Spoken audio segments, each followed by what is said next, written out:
Honestly, what do you think when you see young British Asian men like this on the streets? I feel like every time you turn on your TV screen, open up a newspaper, or even go on social media, the only stories you hear about British Asian men are of them being groomers and terrorists and drug dealers. I'm a British-Pakistani, and I used to be a teacher. It bothers me that every year boys are leaving school with all this negativity on their shoulders. The media representation of us, it sucks. It's a world that most of us don't usually get to see. There's quite a lot of temptations, good and bad. Quite a lot of drugs about.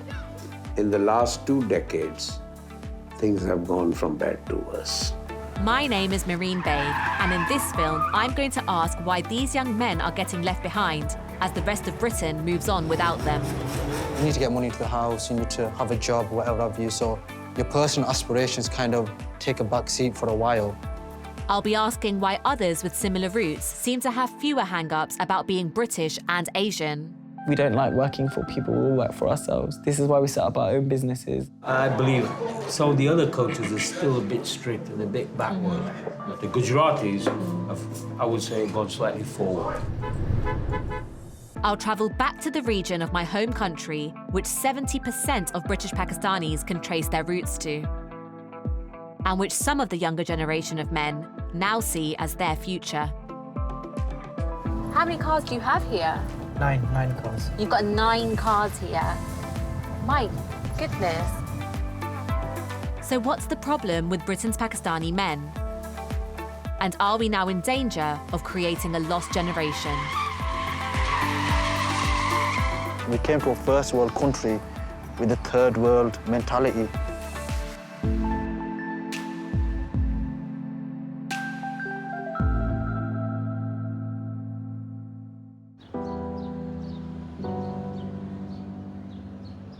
My dad moved here from Pakistan in the early 1980s, so I want to begin by understanding the values that he brought with him.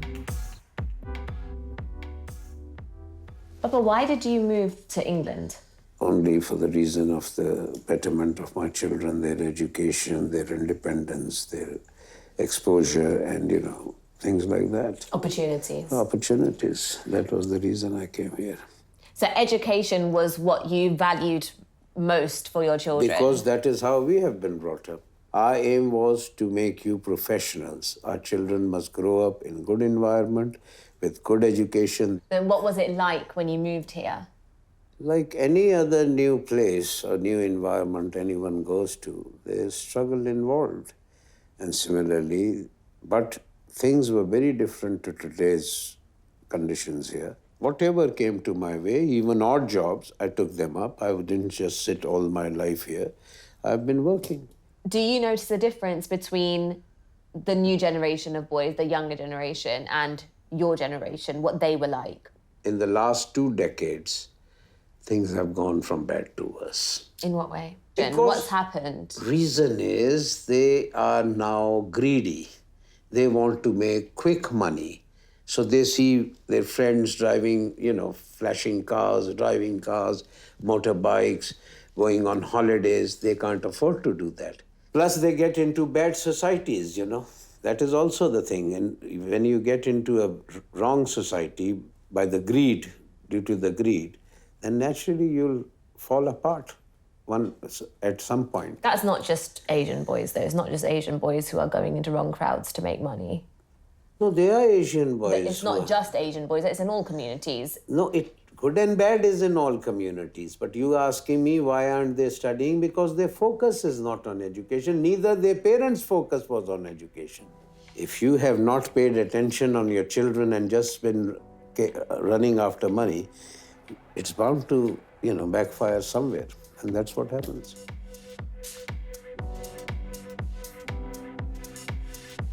Not a lot of sympathy from my dad. His generation had to struggle to get a foothold here. But life's more complicated for their children and grandchildren. There are real issues facing young British Pakistani men, and I think it's really important for us all to understand what those are, but also understand the lives that some of these men are living. Bradford has the highest proportion of Pakistani residents of any British city.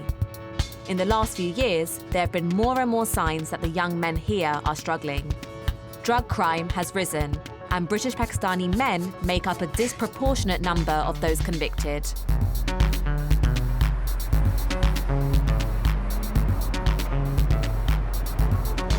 I'm at a supermarket car park in the city, where every few weeks hundreds meet to show off their cars. It's a lot of boys. And a lot of loud cars.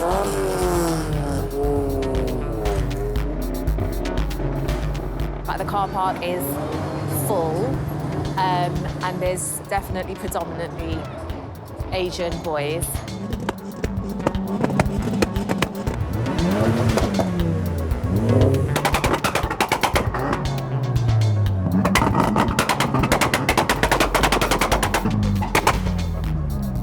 Okay, I'm gonna be deaf by the end of today.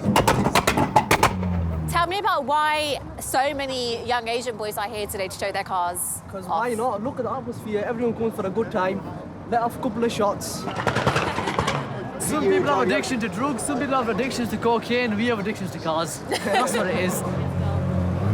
How do you afford the cars? Like, I couldn't afford one of these cars. Alhamdulillah, I've got about 3-4 cars to myself. How? I haven't got one. I'm young, I don't have no bills. My mum and dad look after me a lot. I'm a spoiled child. There are a lot of stereotypes associated with young Asian boys. Yeah, they assume that we all sell drugs. Do you think so? And they see young Asian boys, like boys who look just like you. Cars, they think young Asian drug dealers, why they're messing about. But they don't know we're having a good time, as in they should come down for themselves and see that we're actually having a good time. We have got insurance, we have got MOT. We're just no road tax. I'm joking.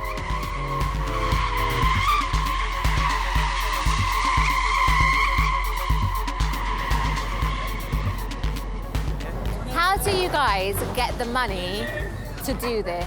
Like, I work a lot, but I can't afford to buy even a car, let alone do all this amazing stuff to it. How do you do that? Believe it or not, work in the tax office. Believe it or not, believe it, yeah. So it's all from just hard work and just saving, really.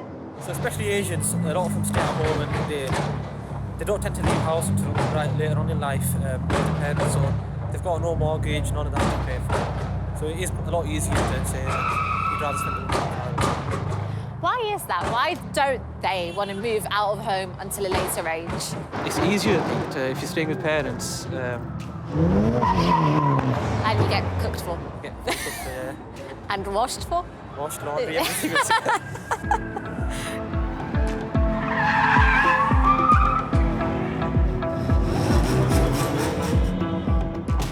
I think seeing that these boys are so aware that there are so many negative stereotypes surrounding them, coming here is a place where they feel like they're surrounded by people who won't judge them. They can make noise, they can express themselves, they can, you know, show something that they're really proud of. They're proud of their cars and they can show that off without, you know, having to worry about what the world thinks about them. A lot of these boys spoke about not having much responsibility at home, not having to pay for a mortgage or bills or groceries. And I can't help but wonder, if you're so pampered at home, how prepared are you for the outside world? Despite all the bravado on show here and the fact that most of the men I spoke to have a job or are at college, almost every single one still lives at home with his parents. Housing is relatively cheap here, so what's holding them back?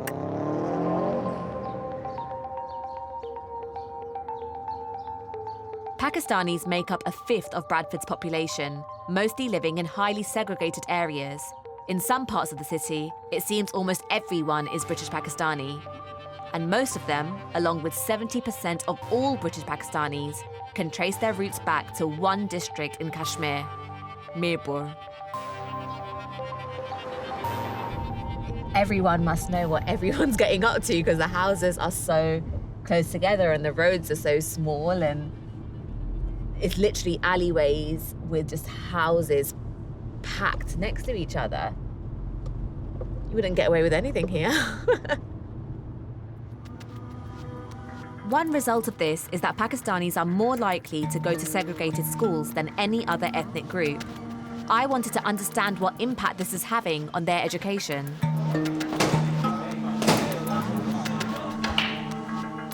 I went to meet 27-year-old Nav and his friends Gohir and Wakas. Nav grew up nearby before leaving for university. What was school life like for you, prior to you going to uni and everything? It was predominantly Asian school. 8% was Asian, specifically Pakistani military background. So what we were used to was just predominantly Asian people. So I guess that must have been a culture shock when you went to uni and it wasn't. Yeah, it was. I had to kind of get out of my comfort zone and kind of had to talk and meet people called David and John, and which was a good experience, don't get me wrong. I mean, you have to kind of get used to it, don't you? Yeah. I went more just to get away from Bradford itself. I wanted a different perspective. Because, when you're in a specific area for such a long time, you're bombarded with the same kind of mentality, thinking, and you just kind of want to hear a different perspective, don't you? Mm-hmm. But then, Nav told me that he dropped out before the end of his first term. He's back living with his parents, working as a PPI claims handler.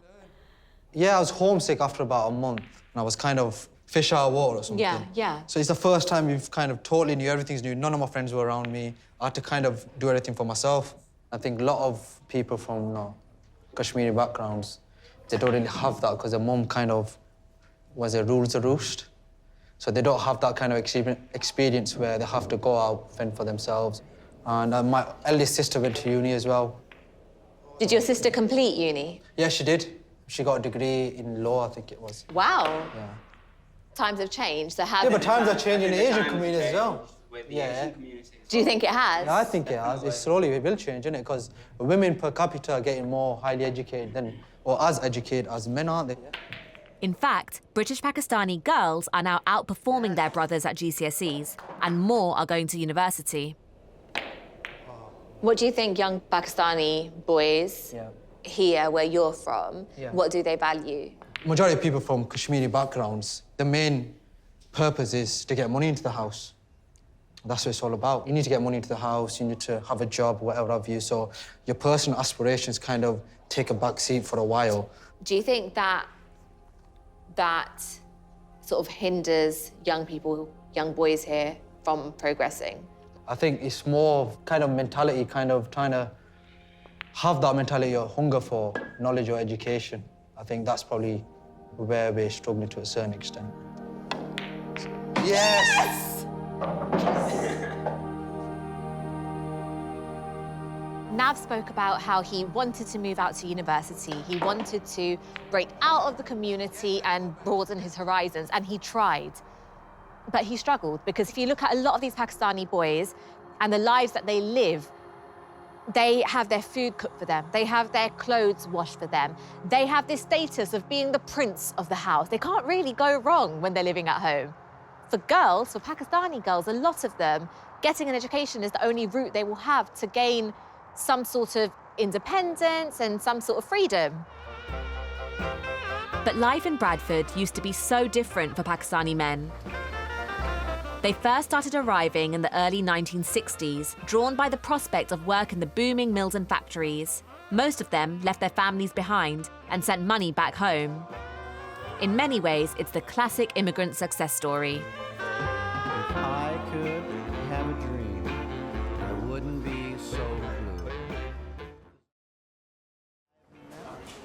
What's really interesting is that this restaurant opened 50 years ago to serve breakfast to the workers, the Pakistani workers who had moved over to Britain to work in the mills right behind me. But now, looking around, the mills have gone. That no longer exists. The original reason why people moved over here to work here, the factories, that may have gone, but the community is still very much here. For the first generation, it was clear what they had to do to have status in the community. Work hard in the jobs that were available, send money home, and build a life for their families. But now that's done, and the mills have gone. What's left? 26% of young people in the city are out of work, and the range of job opportunities is limited. For Pakistani men in work, 1 in 4 are taxi drivers.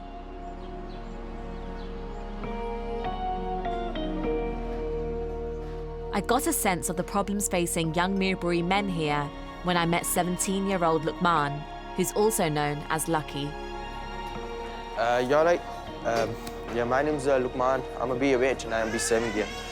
So, they're ready for order? Yeah. Over half of Pakistani households in Britain are classed as low income. Where Lucky and his friend Abu Bakr live is one of the most deprived areas in the country. Since the age of 13, he's had to work, sometimes juggling 3 or 4 jobs at once. Why did you need to work so much when you were so young? Also, Mum and Dad are divorced now. Okay. And so obviously, I was like, I had to step up. I had to be like the man of the house. Step up, look after my sister, look after my mum, and just basically I do what my dad didn't do, basically. So at least my mum's happy. Like, she's getting the money, the food's coming there, sister's happy, she's going to school, we're all well dressed. At least, you know, we got heating, we can, you know, wash our faces with hot water. So things like that, yeah. Lucky is far from alone. The percentage of single-parent families in the British-Pakistani community has doubled since the mid-1990s. And then how did your GCSEs go? It didn't go that well, because, like I said, due to work and home, I was more focused on that, so I barely turned up for them. Was there no temptation to make more money quicker in a bad way? There's quite a lot of temptations, good and bad. Mostly bad, because there's a lot of, you know, there's quite a lot of drugs about and stuff like that, but most people don't, you know, get influenced by it. Just literally, just make a phone call and, yeah, we're just dealing like that. But obviously, we decide we'd rather work hard. And, yeah, like, obviously, at the end of the day, we have to remember that we're Muslims and we have to show people that, you know, we're good, we're kind-hearted, and, yeah, not everyone's bad.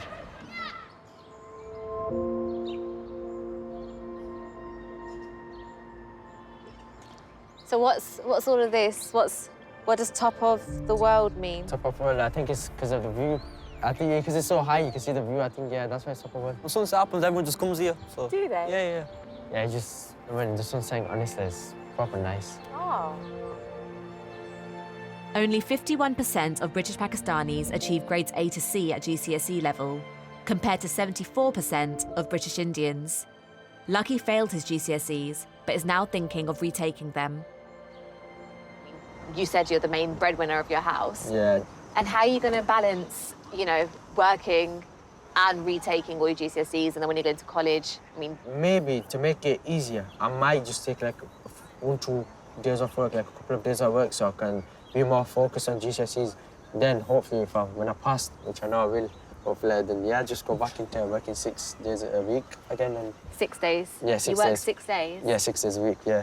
Do you have any regrets? Wish I just got my head down a bit more, kept my mouth shut and just, you know, just grafted it out. Maybe I would have, you know, focused on my GCSEs a bit more and passed them. I wouldn't be in this position.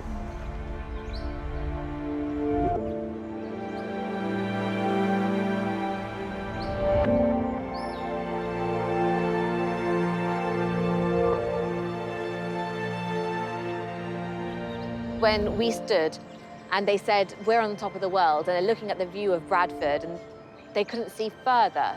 They couldn't see beyond that. And then, obviously, there's Lucky's story and the fact that he was the breadwinner of his house at 13 years old. He had the responsibility of looking after a household, a responsibility that grown men struggle with when he was 13 years old. Like his Mirpuri forefathers, and like my own dad, Lucky is grafting. But times have changed, and it's hard to feel optimistic for him. There's a lack of opportunities in this community, and some young men are being drawn into crime. And I can't help feeling that there's a narrow range of possibilities for what men can become here. But I'd heard about one business that seems to offer the promise of money and status. This is not a get-rich-quick scheme. Nobody's going to have a Lamborghini next week, and, you know, it just doesn't work like that, okay? However, this is a 2 to 5 year retirement plan, okay?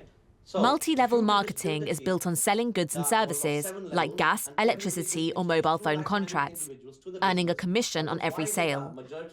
But the real money is made by signing up new people to the business.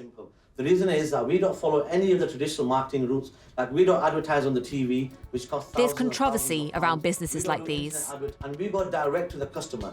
But that doesn't seem to have deterred the young men at this recruitment evening. This is called social marketing, word of mouth marketing, and it's the most powerful way to advertise in the 21st century. And let me give you an example of this. Awaiting the arrival of the man who spearheaded the success of multi-level marketing in Bradford, I'm struck by the fact that almost all the audience are young Pakistani men. So if we can welcome him to the front, Bradford's very own top producing Senior Vice President and Circle of Champions member, Mr. Mohammed Abu Bakr Qasim. There was no mention of how much money the new recruits will actually earn, but at 36, Abu Bakr Qasim claims to have made enough money to retire on and has recently been promoted to the highest position the company has to offer. When I started, there was many people who were negative. You heard it within my testimonial. All my friends, they said, this would never work.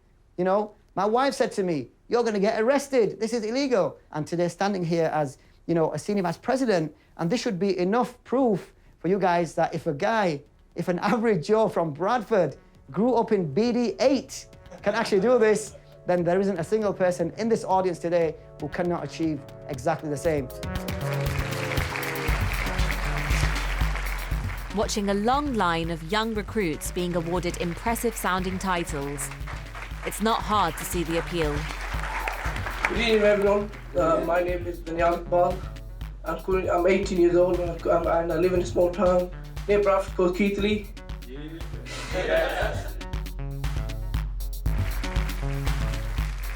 Daniel, one of the young men who was promoted that evening, had recruited 2 new members. You're getting this business at 479, yeah? I tripled, nearly quadrupled my payment back in the first month. Meeting Daniel and his uncle, I was growing increasingly skeptical. Here, multi-level marketing seems to be taking advantage of the Asian extended family. Its uncles selling to nephews, its cousins roping in cousins. In fact, Daniel had been recruited by his uncle, who was signing up the new recruits. They're each about to cough up a startup fee of £479.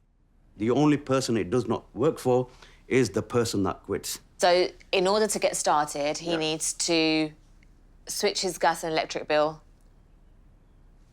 get a SIM card, and buy his mum some cream. And not only that, he gets the 2 points, and also he gets the residual income for his own gas electric every month as well. You all start off as a team TT. Hopefully, within the next 7 days, I'm going to help you all the way to get up to ETT, which is 7 days, which is literally an executive team trainer. And when you get to executive team leader, the reason why you got there is now you're becoming an executive team leader. You can lead a team. And when you become a TC, that position is called turning from tragic to magic. How many hours do you put into this? Because how old are you? 18. You're 18, so how many hours do you do? Because you've progressed, you've had a promotion. Yeah, to be honest, I'll put maybe a couple of hours a week, never that. Or 2-3 hours a week. Right. So not much, I'm just, mainly part-time, a couple of hours here and there. After struggling at school, Daniel is now studying at a local college. But it's clear that he sees this as an easier route to riches and success. Did you ever think you'd be an executive of something? No, nothing like that. I just thought I'd be a normal guy working a job. But now here, I've got a title now, I'm an executive team trainer. Hopefully be executive team leader soon. So it feels good. What does that mean to you, to be like an executive or a team leader?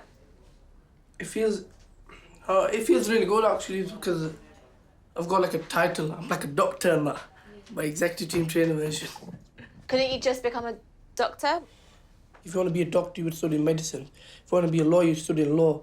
With this, there's no qualification, so it's more easy being a role model in this than being a doctor or a lawyer or something like that.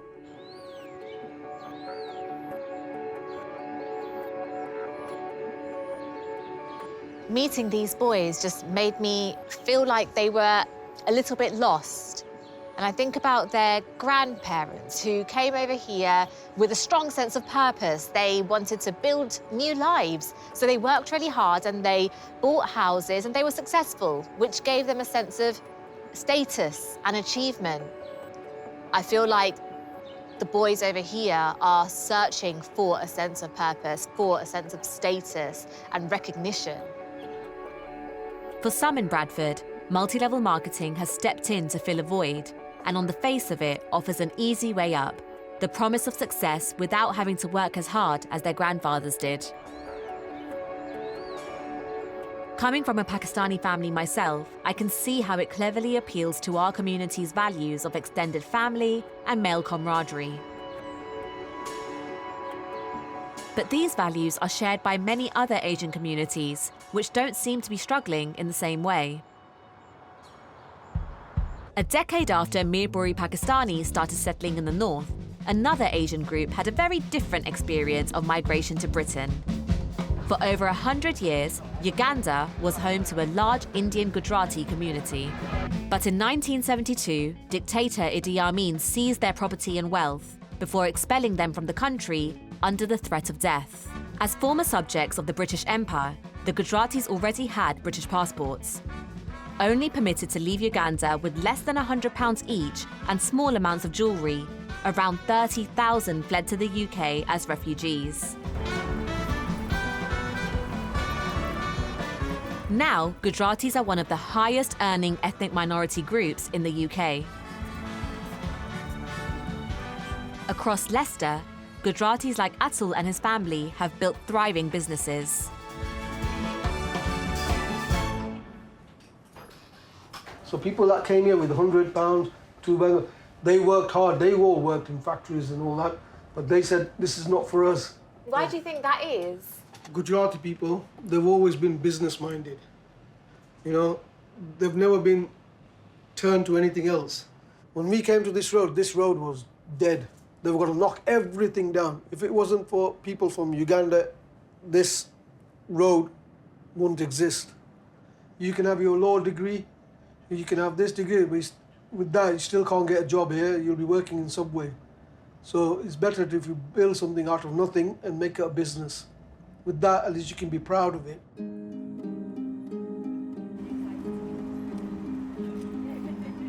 Atul's nephew, 18-year-old Pavan, is the youngest member of the family to become an entrepreneur. So this is your sandwich spot? Yeah, this is it. This is amazing. With the financial help and support of his father Rajesh, Pavan is already running his third business. So when I was growing up, Yeah. my parents, I don't think they would have ever let me go into business, even if even if I had the best idea. It was very much like you need to Educate. be the best at school, or you need to get the top grades. If I got like 98%, it'd be where's the other 2%? Yeah. So why do you think that your family kind of were happy for you to go down the business route? My granddad used to make sure I was there. Every time I was off, I'd make sure I was there Yeah. at the shop, so I'd at least had a bit of knowledge of what he was doing and everything. Okay. And since then, I thought, there's no point in me doing education if my granddad can do so well. Yeah. That's why I thought it's better if I do my own thing. The feeling of this place is so different from Bradford, and I think some of this has to do with how outward-facing their businesses have made the Gujaratis. In fact, Gujaratis are far more likely than any other British Asian group to live in multi-ethnic neighbourhoods and are twice as likely as British Pakistanis to marry outside their ethnic group.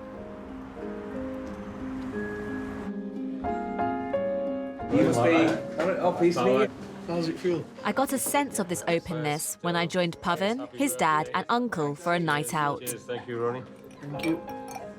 I genuinely didn't know that there's like a culture of Asian people going and hanging out in the pub. Yeah, I just never associated the pub with like a... Asian thing. Yeah. Yeah, a lot of Asians actually go to the pub. I noticed a lot of the people, half the people here are must be Indian too? Yeah. Asian? So multicultural. Yeah. Obviously, British Pakistanis are Muslims, so most don't drink alcohol. But Gujaratis do seem to have found it easier to adapt to the British way of life.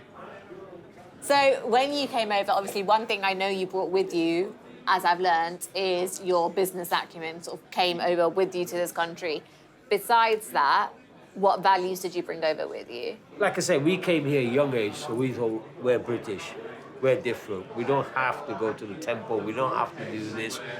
And, you know, our father was teaching us, no, save money, go to the temple, do this, blah, blah, blah. Apart from your family, do you think the wider Gujarati community is No. it is moving ahead? I believe some of the other cultures are still a bit strict and a bit backward.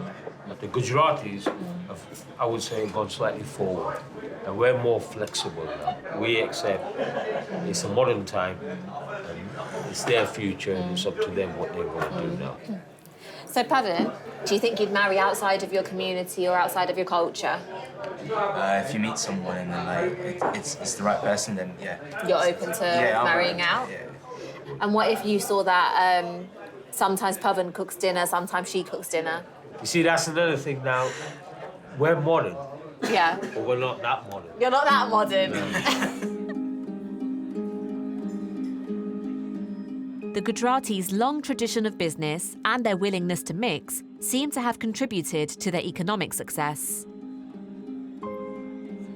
Having met Pavan and understanding his background, his circumstances, and then having met the boys in Bradford, it does make me wonder, is it actually anything to do with ethnicity? Is it to do with whether you're Mirpuri or Gujarati?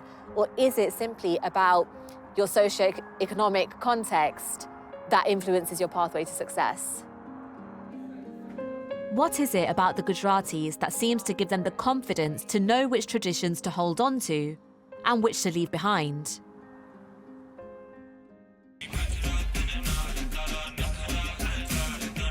I spotted a guy online who I thought might have some answers.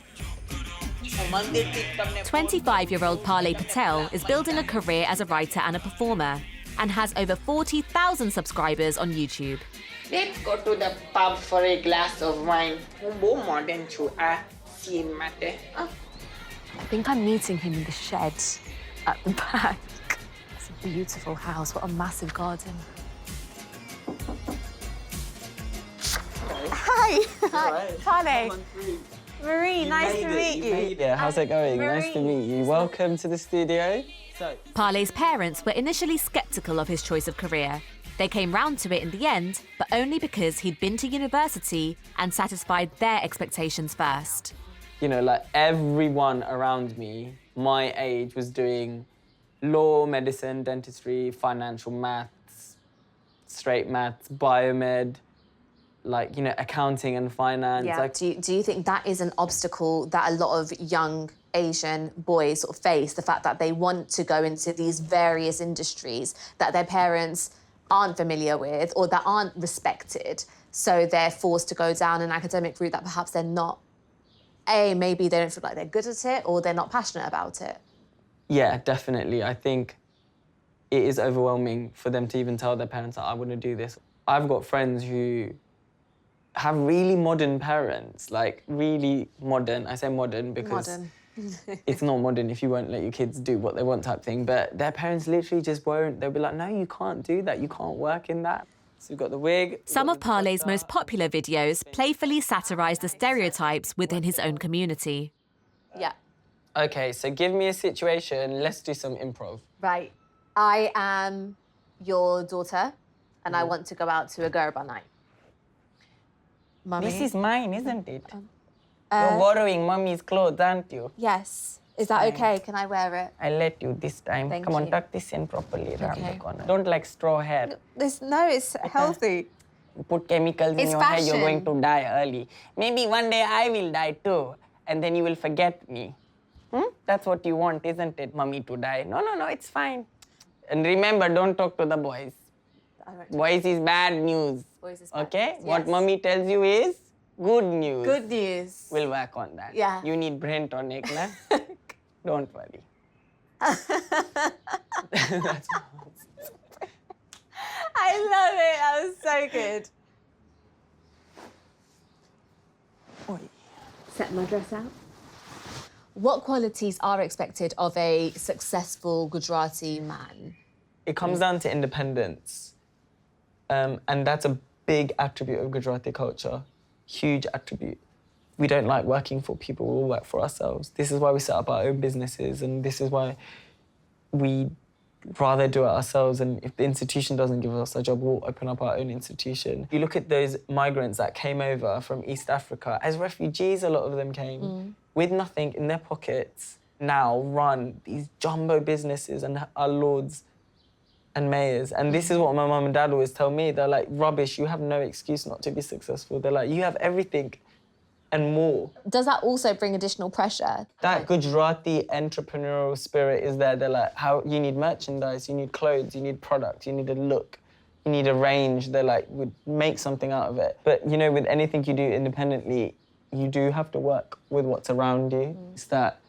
And I think this is why I really began to love my culture again, because like I started all this kind of like rolling my eyes at everything, like the whole desi kind of attitude to everything.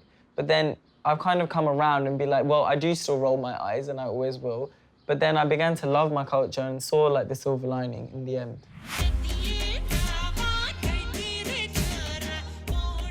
I can't do simple garba. This is what we call Dadi Ma garba. Oh no, am I doing the grandma? Nah, you're fine, you're fine. Pale was able to step beyond the very narrow expectations that exist for Asian men. And I wonder what gave him the confidence to be able to do that. Is it because the Gujarati community is more liberal and more accepting? Or is it because the economic success of the community means that the boys have more security?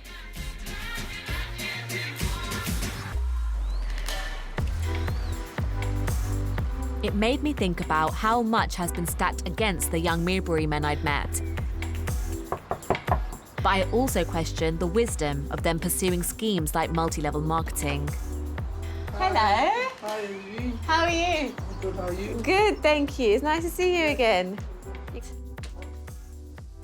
What's going on here? Taxi down here. Oh, perfect. So are you guys here for... For Daniel, we're new recruits. Oh, right. You've been recruiting new people. Where are my old recruits? Where's Faizan and Sam? Unfortunately for them too, they've didn't feel like it was for them, so they left. So you guys are new recruits. Yeah. When did you join? We're going to a talk tomorrow. Have you been to one of the talks yet? No, we viewed some online casts. Right. But hopefully tomorrow going to one in Bradford and then hopefully joining.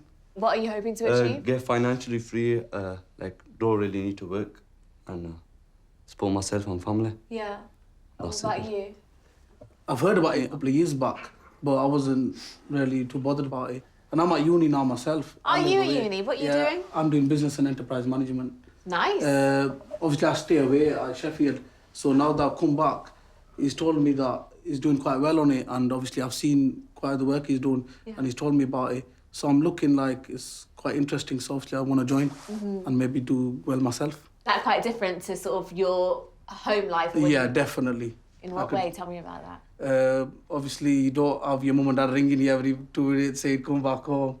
So it's a lot different. Obviously, you just need to maintain how to Yeah, of course. live. It makes you quite independent as well because you're doing your own washing and everything, cooking. So, Do you find that difficult? yeah, pretty much. I come back every week for the washing. Yeah, yeah. Daniel relies on multi-level marketing as his sole income, but it was unclear just how much he was actually making. You've got 2 new people giving it a go. If they actually sign up, Yep. then that's points for you, right? Yeah, works like that. And what are you aiming to do now? So apart from becoming executive team leader, what's the long-term aim? Obviously, the long-term aim is to become SVP like Abu Bakr Qasim. So hopefully, I should do well soon if I could, a couple of years' time, hit that position. Okay. Thanks, Danielle. Best of luck.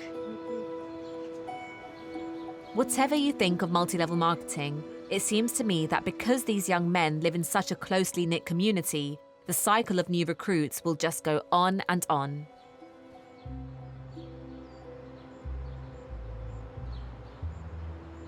I'm from a Pakistani household, but because we were in London, it was inevitable that we'd mix with people of different cultures and different backgrounds. And I feel like that's something the young boys here aren't able to do. They aren't able to get to know different perspectives and viewpoints and experiences beyond their own.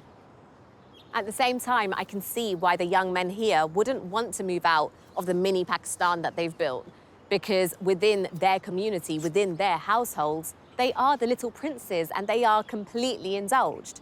So to find out where some of the attitudes that have shaped this community come from, I'd like to go back to where it all started. I'd like to go back to Mirpur.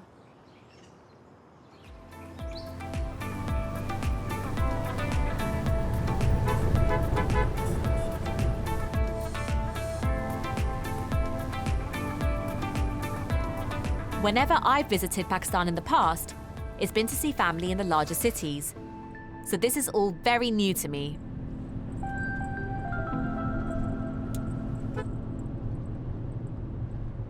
From the British Pakistanis that I've met, their experience seems so different to mine. And because, as I've realised, the majority of British Pakistanis come from this area, come from Mirpur, I'm really hoping to gain insight into what it's like where they come from. Welcome to Mirpur, the land of peace and prosperity. In the 1950s, Mirpur was a collection of small villages in rural Kashmir. But then the building of the Mangla Dam flooded the entire valley, displacing over 100,000 people. Many of the men went to places like Bradford at the invitation of the British government. Now is the dry season, so the reservoir the dam created is empty, revealing a strange, ghostly landscape.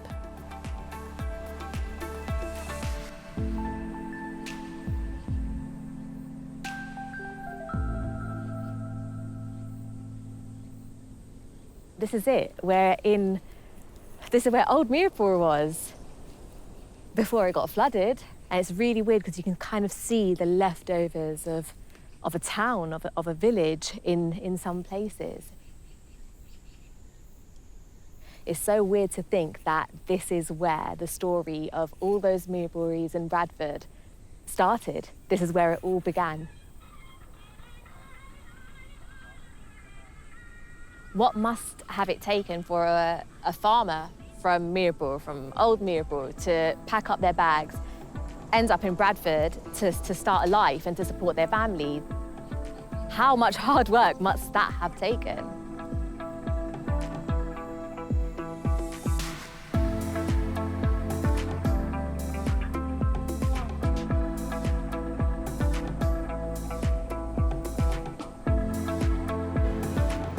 Modern Mirpur has grown into a town of over 150,000 people, built in part with some of the £2.5 billion a year that British Pakistanis send back to the country. Thousands regularly visit Mirpur, and many own family homes in the town. I went to meet one of the Mirpuri men who had been part of that first wave of immigration to Britain. Let's just say he had plenty in common with my dad when it came to the younger generation. जब dam बना इधर हुकूमत थी अयूब खान की शेर मोहम्मद अयूब खान की हुकूमत थी और बरतानिया गवर्नमेंट ने कहा कि जो आदमी जवान है उनको भेज दो तो उस वक्त मैं उन जवानों में से गया था। आपने कहा कि आपके ज़माने में आदमी बहुत मेहनती थे, तो जब आप आजकल के बच्चों को देखते हैं, क्या वो ही कैसे कहते हैं, वो ही जी उनमें है? नहीं, अब जो तीसरी औलाद है ना, अच्छा इनको हर चीज़ मिल जाती है ठीक ठाक। तो फिर आजकल पाकिस्तानियों के साथ रहते हैं या मीरपुरों के साथ रहते हैं, वो क्यों करते हैं? कुछ हमारी जो वहाँ जनरेशन पैदा हुई है ना, वो कुछ मैं समझता हूँ कि उस माहौल में पैदा हुई है, उन्हें यहाँ का कल्चर नहीं है उनके पास। अगर कल्चर हो ना तो वो ये फसाद वगैरह बर्पा ना करें। Mr. Hussain felt that the values of hard work and the desire to integrate hadn't been passed down to his grandson's generation.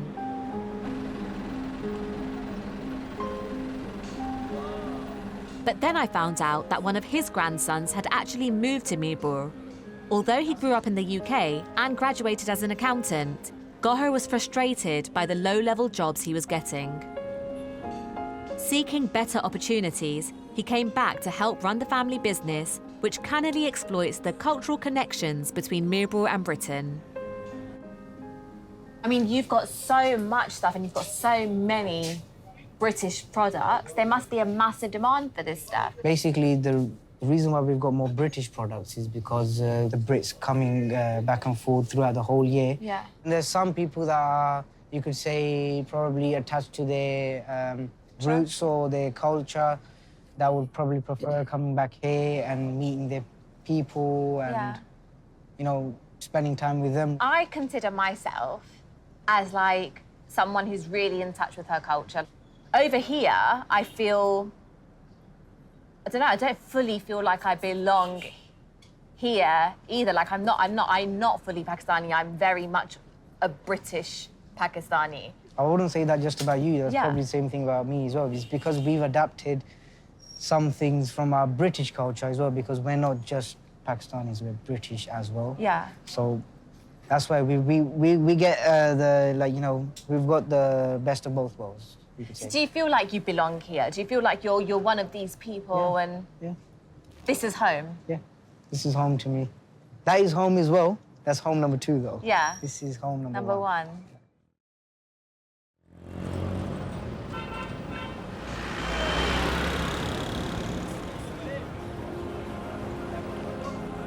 On a drive around town, I begin to understand what makes life in Mirpur so appealing for Gohar. This I recently got as a gift on my wedding, this car. This car was a gift from who? From my dad and my elder brother. Oh. This was a gift, and that's my other car, that And you- Honda right there, the white one. Oh, wow. And you've customized I've it. customized that one, yeah. How many cars do you have here? 9 cars. You've got 9 cars here. My goodness. At 23, Gohar has recently married, and in true Pakistani style, he and his new wife live with his parents, but in considerably greater luxury than the family enjoyed in the UK. So this is the house. This is your house. My goodness. Massive. Assalamu alaikum. Good, thank you. How are you? She's my lovely wife. My lovely wife. Yes, I did. That's the guest bedroom Bedroom, attached bath. with the attached bathroom. Yeah. This dining. It's your dining room. This is TV lounge. Even in Pakistan, building this house isn't cheap. Of course, it's not. Yeah. But how does your life here and this lifestyle, this house, how does it compare to your life in Britain? I mean, in England, we do have a 3-bedroom house. In Ilford. As you know as well, I mean, the size of the rooms is much, much smaller. Yeah. That's why they want to live here, because of this lifestyle. You can't make in England this lifestyle. It's not that expensive like Ilford. This house is not more than 150 pounds, 150,000 pounds. No. Yeah, all together, even land. No, it can't be. Yeah, all expenses, 150,000 pounds. So no wonder everyone's coming and settling back here. That's why, because they're going to England, they're making money, and the money that wouldn't get them very much over there, they can come and live like kings here. Yeah.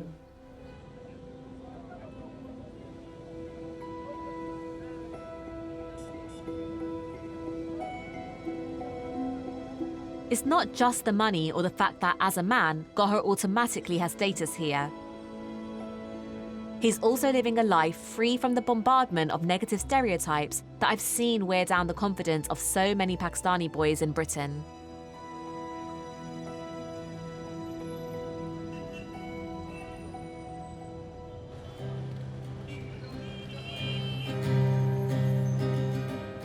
Four hours down the road is Lahore, an ancient city which has become the vibrant cultural heart of modern Pakistan, and where I'm headed for a night on the town.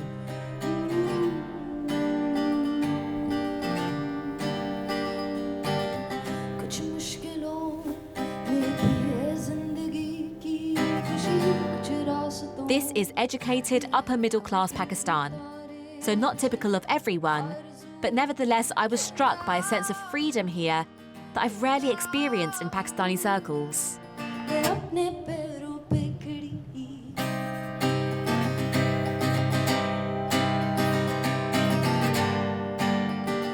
On the terrace, I met Abdul Rahman, another British Pakistani who'd recently moved to Lahore. I was working in London, and it's kind of a difficult place to live sometimes. And so I was like, let's try it. Like, let's see how it is over here. And I was really surprised. I was really surprised by how interesting it is here. Well, to be fair, I was really surprised to see what's going on over here. I mean, it's really interesting. I haven't really been out at night time in Pakistan. No, I think that's, from the media and from everything that's portrayed about Pakistan. Like, I thought the same thing. I was not expecting this kind of scene to be happening when I came over. Yeah. So I was also surprised. Just the fact that people can do what they want and can express themselves creatively in the way that they want, I think is really important. And it is happening here.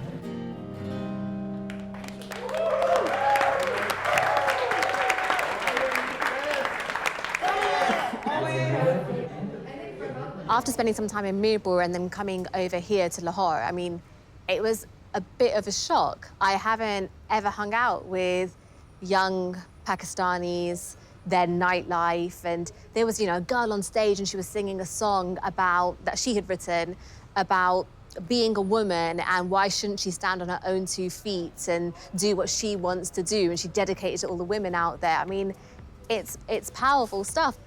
The people here, I mean, these are young boys and girls, workmates, hanging out together at night time. This is a lot more westernized than even I was brought up.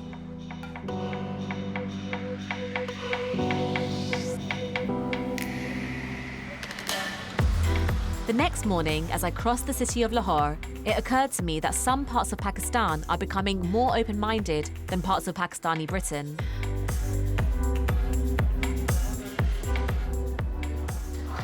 Hi. How are you? I'm good, thank you. How are you? Good, thanks. Come on in. I wanted to explore this more with Abdul Rahman, who I met the night before. I do feel like during this journey, I've realised that some people, a lot of especially Pakistani communities, have a very narrow view of what being a good Pakistani or a true Pakistani is. And anything outside of that is wrong. I would say my family has the same.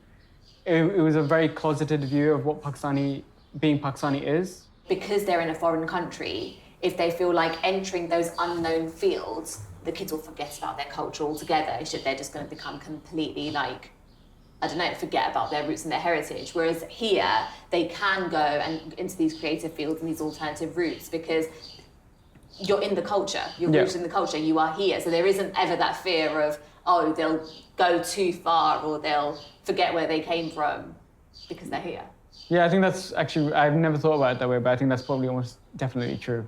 I think there is that paranoia of an immigrant family of making sure that you still have some connection to your culture.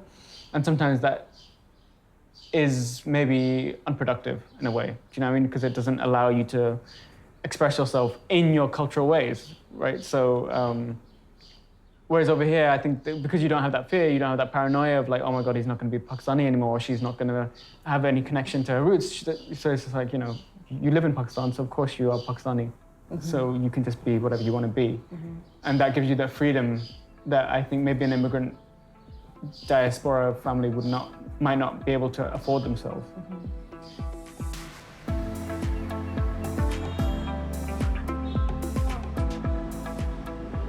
I came to Pakistan to see if I could discover where some of the attitudes and cultural values that I've seen in the UK come from. And just by visiting 2 cities, just by visiting Lahore and Mirpur, you can clearly see the spectrum that exists of Pakistani culture. Those narrow definitions that are imposed on the young men in the UK, when you come to Lahore, you see that they're not imposed in the same way.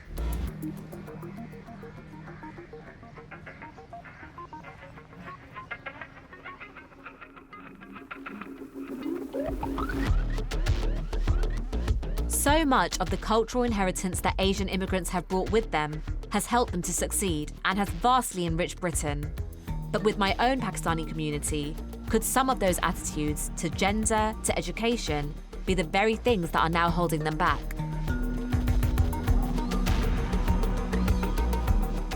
I wondered if that resonated with one of the most thoughtful men I'd met on my journey, Nav, so I went back to Bradford to catch up with him. Like, you want to succeed in, modern England, what does that mean, for a young Pakistani or, Asian person? What does that mean to us? A young man, what does it mean? Knowing who you are starts with self-awareness and self-confidence. And self-awareness is basically knowing your place in the world. Like, who are we? British, Pakistani, Muslims, how do we balance all those three ingredients to kind of define what kind of person we are in this world? And the people who kind of know that in their heads, they're the ones who succeed. When they can balance those three identities, then nothing can stop you. You come to Bradford and let's be honest, it's quite segregated to a certain extent, isn't it? Kashmiris, Miripuris, what you want to call them, they came over here, the fathers were peasants, or grandfathers, they didn't have much education. They came over here strictly, to work in the mills in the 60s. Girls want to now work, girls want to educate themselves. This silent revolution going on, I can imagine what it is from a girl's perspective, from a boy's perspective. What's holding you guys back now? The problem lied where I think it was where the mentalities were still stuck in a peasant kind of world, innit? So I always say this to my father. I said, we came to a first world country with a third world mentality, and that's where we struggle. Do you think that's changing? Yeah, I do believe it's changing. I think people are fed up of certain, thought processes and certain mentalities, and I think the young generation, people I talk to anyway on a day-to-day basis, they want things to change. They want it to kind of progress.